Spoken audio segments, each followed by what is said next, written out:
Oh, Justin, look, it's my son.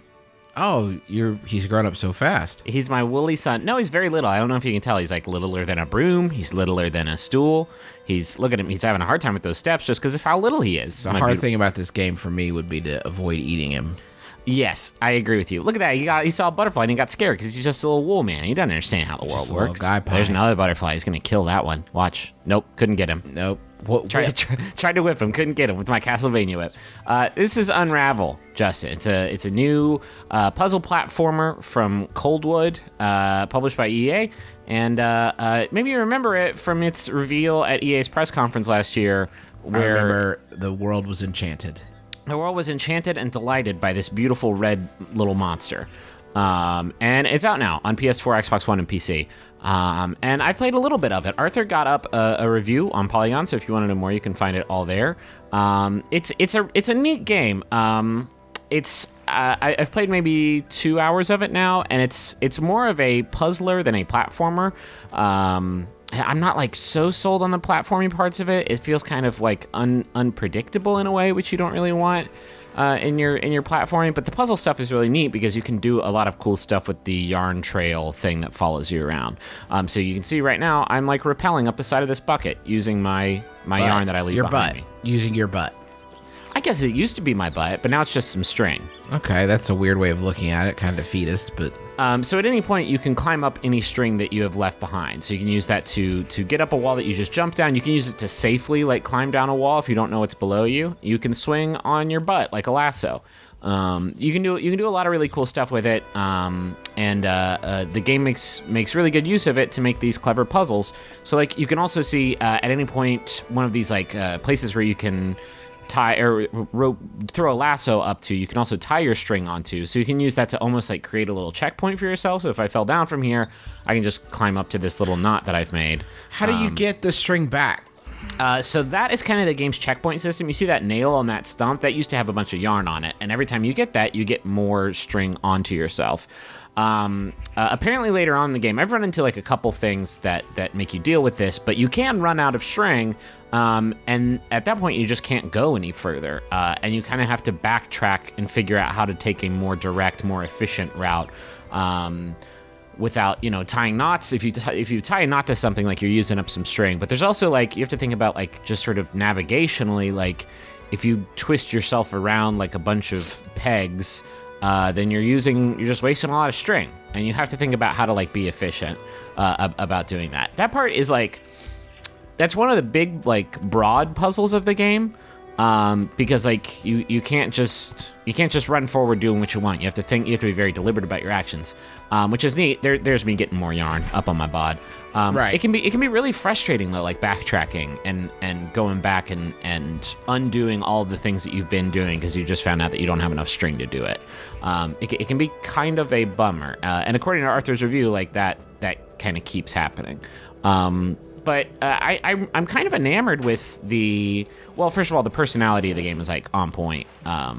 I love this little red man very much, because he's my yarn son. But he's like really expressive and really endearing, and sometimes he gets into some really dangerous situations, but he's very brave throughout all of it. I'd love to eat him. That's what I keep thinking about, is he just looks very edible to me. And I understand what you're saying, that he's just yarn and his butt is string. He looks like somebody I could eat. It's like because he looks like a Sour Patch Kid or something? He looks like a Sour Patch Kid, like a delicious Sour Patch Kid. I was having trouble placing the flavor of what I imagine he would taste like, but I think that he does look like a Sour Patch Kid. And he looks like he would be a hearty meal, too, because he's small for a human, but big for a Sour Patch Kid. Oh my, I'm salivating. Okay, well, that's really bad. English, please. Okay, I want to say localization. That just then you saw me run out of string because I wrapped myself around that bench, and the game was like, no, you can't wrap yourself around that bench. That's not the way to do it. And so I had to backtrack and climb up my butt. You also saw there you can tie a little rope bridge onto two different things, so you can use that to like move objects from one point to another. You can also use it to do a little trampoline.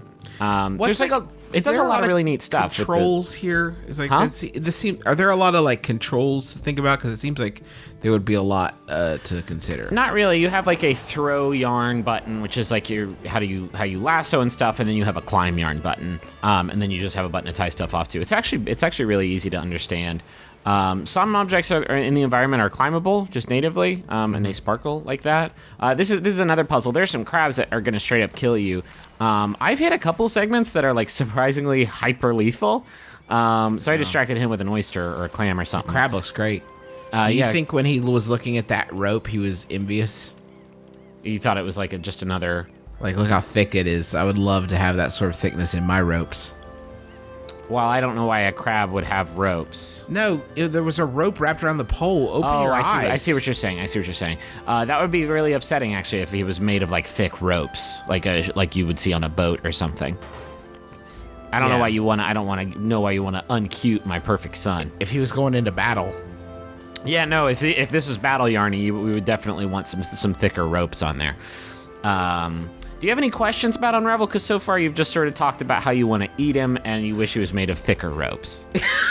Well, those two thoughts are mutually exclusive. If he was made of thicker ropes, I would not want to eat him. I think where this game succeeds is the puzzle stuff. Because it can get kind of challenging and it's kind of rewarding when you figure out how to do it. But it can be kind of a bummer when like you feel like you've just crushed some puzzle stuff, but then it turns out like no, actually you went under a rock you were supposed to go over and you used too much yarn. I'd say the finite yarn thing is I'm having trouble getting past it, sort of like conceptually. That just doesn't seem fun to me. Yeah, I mean it is just another puzzle. But yeah, it can be kind of frustrating. This is a cool thing. Like everything is so like tactile and physical in the game, and it's really slick. So like I couldn't figure out how to like get this door and hold it open and get inside.